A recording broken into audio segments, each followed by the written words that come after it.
नहमदुहु व नुसल्ली अला रसूलिहिल करीम अम्मा बाद फ़ऊज़ु बिल्लाहि मिनश्शैतानिर रजीम बिस्मिल्लाहिर रहमानिर रहीम रब्बी इश्रह ली सदरी व यस्सिर ली अमरी वहलुल उक़दतम मिन लिसानी यफ़क़हू क़ौली रब्बी ज़िदनी इल्मा। अस्सलातु वस्सलामु अलैका या सय्यदी या रसूलल्लाह व अला आलिका व अस्हाबिका या सय्यदी या हबीबल्लाह लब्बैक लब्बैक Labbaik Ya Rasulallah. Let's start with calculating signal to noise ratio for FM modulation. As long as this changing amplitude is well above this zero line or zero crossings are not disturbed much, we can faithfully reconstruct our signal. On the other hand, if the noise power is more, then the signal is affected by the noise so much we cannot distinguish its original zero crossings to obtain the angle information, and that is a worst case scenario where the demodulation is just useless. And we will study the case of figure B, where noise is added to the carrier but its amplitude is within limits. And this is a block diagram of an FM demodulator, and you see on the left side there enters a modulated signal that has the expression ut AC cosine 2 pi fct plus phi t, where for FM modulated signal phi t is what? That is 2 pi kf times the integration of our information signal. And then this signal passes through the channel, and the channel is a WGN, and there is wide Gaussian noise added to this signal. And then on the receiver side, the first block is a bandpass filter that selects the particular frequency that we want to modulate, and with that much of the noise is filtered out as well, because the wide Gaussian noise is white. It has constant amplitude over all the frequencies, but when we bandpass filter the signal, the noise outside our signal bandwidth gets filtered out, and then what we receive is the modulated signal plus noise NT. As you can see, the W white has gone now, so NT is now bandpass noise. After that, we have a bandpass limiter. Variations in the amplitude of the carrier are gone after the bandpass limiter, and then we have our discriminator part, and discriminator is actually the FM demodulator. And then after that we have the low pass filter, and then we have recovered our message signal at the end. We will define a few terms. One of them is power spectral density. And what is power spectral density is, its concept is derived from energy of the signal.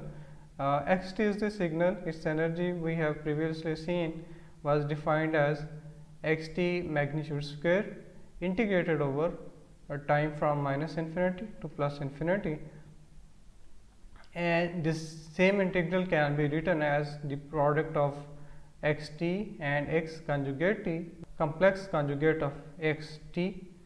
And so we can expand this magnitude square term into this the signal multiplied by its conjugate. It is true because if we take any complex number and multiply with its conjugate, then what we obtain is the amplitude square of that vector. So that makes sense. Then we remember the definition of inverse Fourier transform. And if xt is the signal and we know about its Fourier transform, then the signal can be obtained by this integral. And if we replace this integral or xt in our energy expression, so this xt has been replaced with this integral, we can write it in this form, and then we can change the order of the integration. So that is how we have separated the f terms, and first we integrate over time. Make a mathematical trick, that is, we take the double conjugate of this inner integral, this double conjugate Then we take one conjugate inside, and the effect of that would be e raised to power j2 pi ft, which is a complex number, would be with a negative sign, and again conjugated would become x of t dt. And if we try to recognize this integral, then you will remember that this is the Fourier transform of x of t. We can replace x of f. This the one conjugate stays outside, so we can write it in this form as well: x of f times the complex conjugate of x of f. What is x of f? That is the Fourier transform of x of t.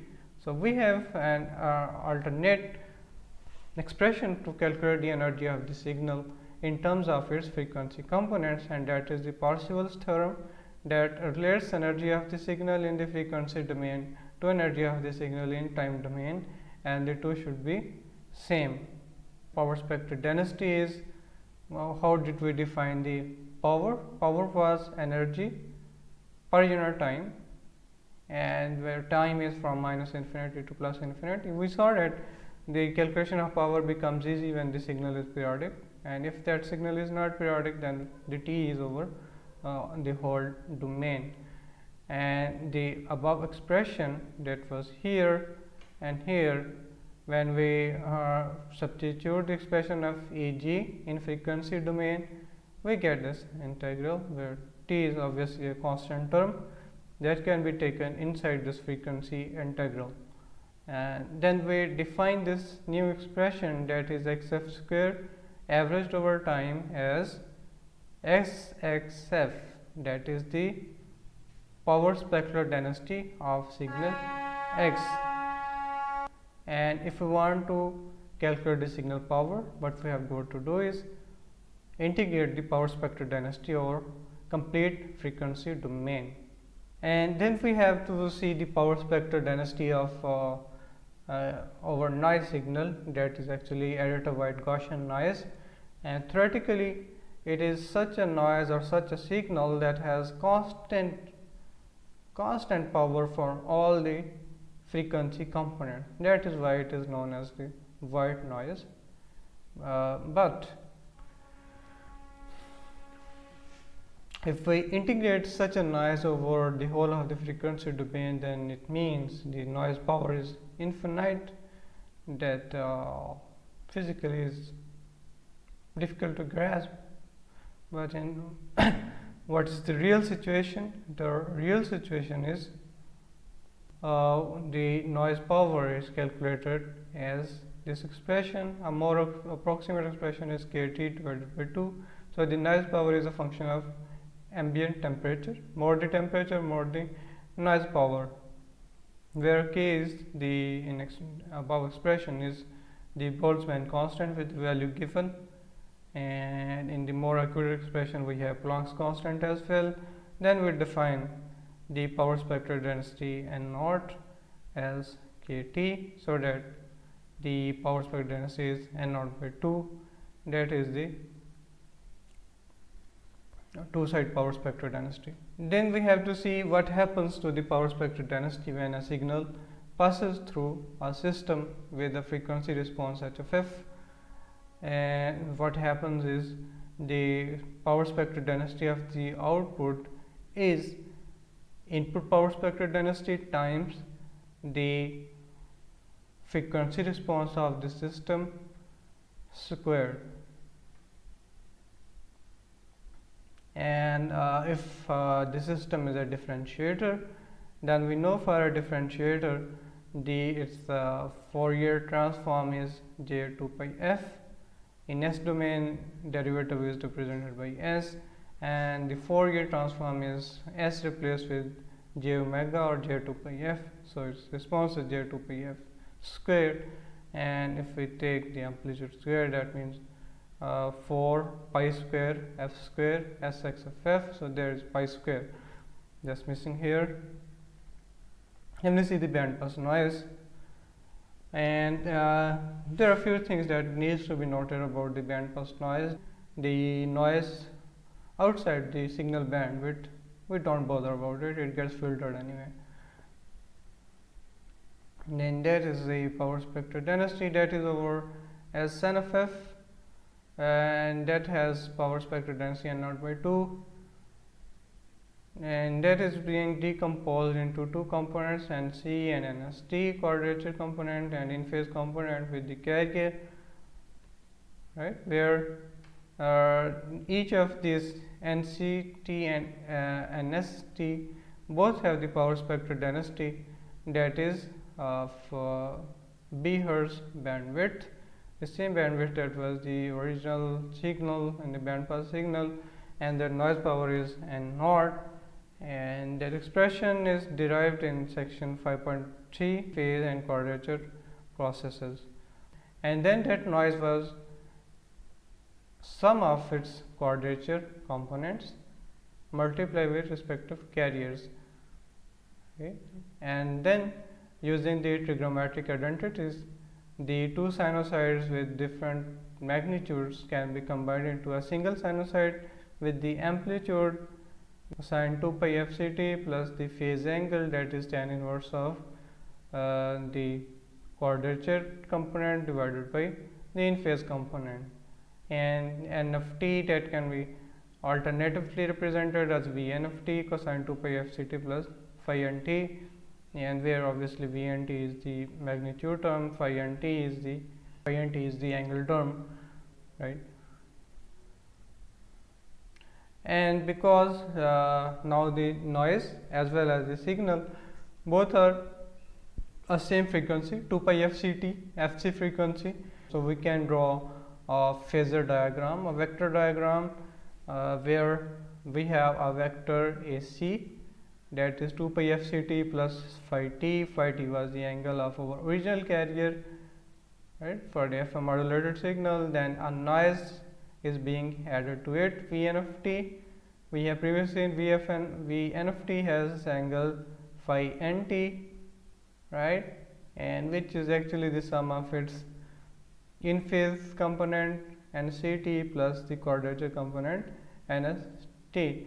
And this, the bigger vector, is RT we received after bandpass filtering, and we have to obtain the expression for amplitude of R of t and angle of R of t.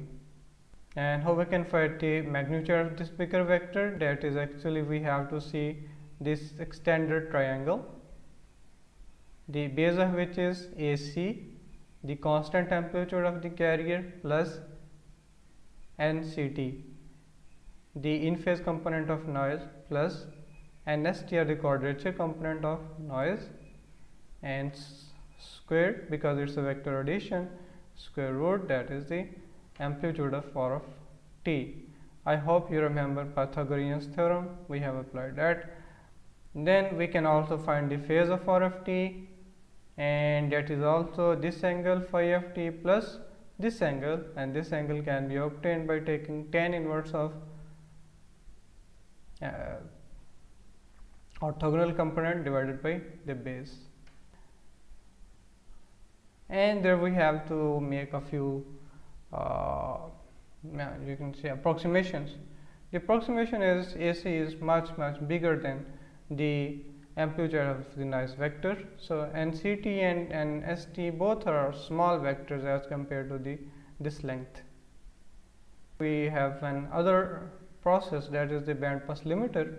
After we have received a signal, after the bandpass filtering, we pass it through the bandpass limiter. What does the bandpass limiter does is it makes our signal a constant amplitude term, right. So it's a limiter means it's converts the incoming waveform to a square kind of waveform. Then we have a bandpass filter that makes it a clean sinusoid of a constant amplitude that is that looks like the same as we produce on the transmitter side. So this is our vector, this is R of t, and we have supposed that its amplitude, whatever it is, if although it's a function of time, it's being affected by the noise term, but the variation in R of t are of no interest because bandpass limiter would make its amplitude constant anyway. So we are only concerned about its angle, because in angle modulation information lies in the angle. So this noise is of our concern because it affects the demodulation process. While this term RFT, this is also a noisy term, but the bandpass limiter does it better, make it a constant. And then if we see VNT, the magnitude of our vector is much less than the amplitude of our carrier signal. We are considering the low noise conditions. That means we can approximate NS, this term, by NS over AC, right? So NCT is very small as compared to AC, and we can neglect it in the first part. Then we also observe that because this quantity is small as compared to this one, so this would be a small angle, and for a small angle tan inverse of theta is equal to theta, and that makes us our carrier angle part, right? And then we have 1 over 2 pi times the derivative to get the frequency in hertz, and then the derivative terms comes fc, a constant term, plus the derivative of signal. For the FM case, we originally had the message signal being integrated to change the phase, and then we have this derivative operation being operated on our last term, that was the noise term. And here you can see fc remains the same, and then taking the derivative of this term, the derivative of m of alpha from minus infinity to t time, that would become k fm of t. So that is our original signal, but we cannot separate it because there is a noise term added to it as well. And then we have to calculate the signal power. The signal power is power of the message signal times kf square. Power spectral density of this term is the square of the amplitude, then j2 pi f, that is the Fourier transform for our derivative term, right? It's a square times SNS of f.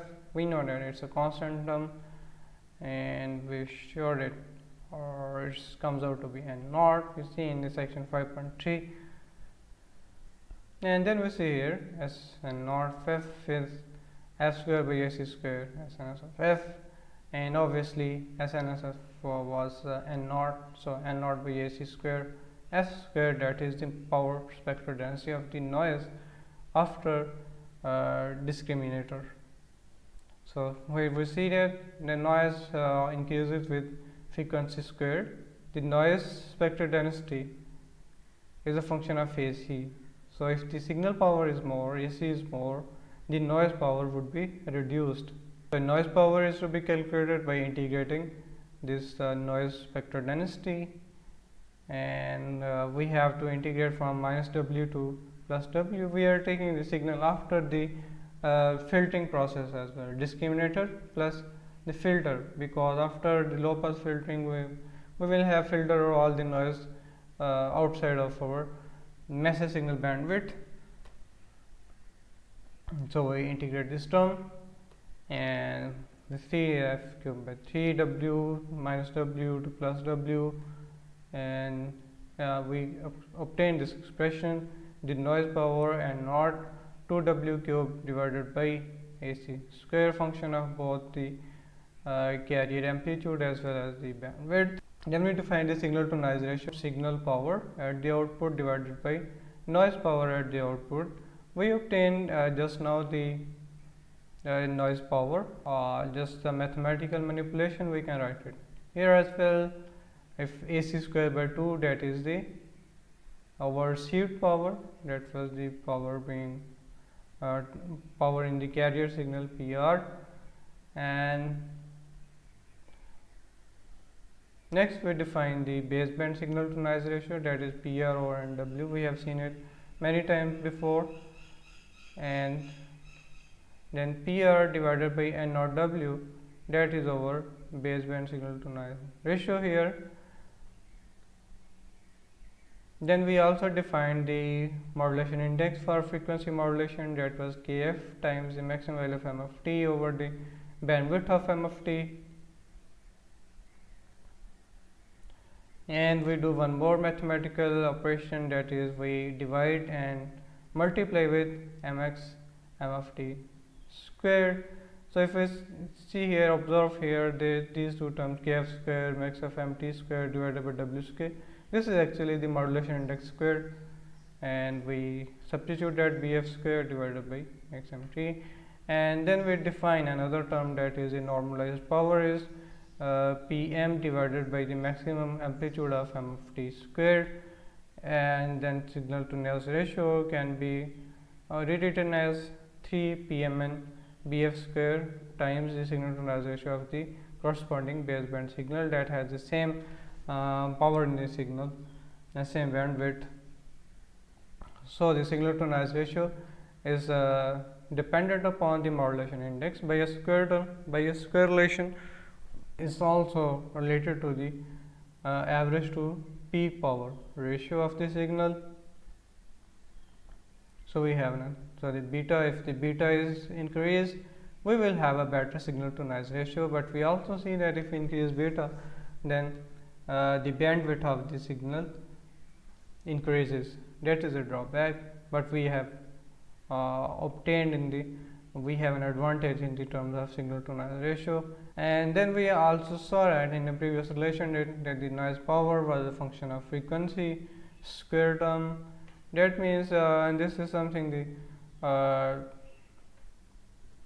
power spectral density of the noise that is affecting the complete FM system. We see that noise at lower frequencies is low, but at high frequencies noise is greater. So after FM demodulation, we will have the higher frequency in this signal being more affected. So there is a solution, that is a pre-emphasis. Pre-emphasis means we try to increase the signal to noise ratio by amplifying these high frequencies of the signal more, and for that we use a high pass filter before modulator over m of t, and the filter characteristics are such a high pass filter, and its with a time constant of 75 microseconds that correspond to about 2.5 kilohertz. And obviously on the achiever side we have to do reverse of that, that is the de-emphasis filter. Right. And if we summarize our discussion, that is FM modulation is affected by the AWGN noise, and noise disturbs higher frequencies more than the lower frequencies, and to cater that we have P emphasis and D emphasis built into FM system.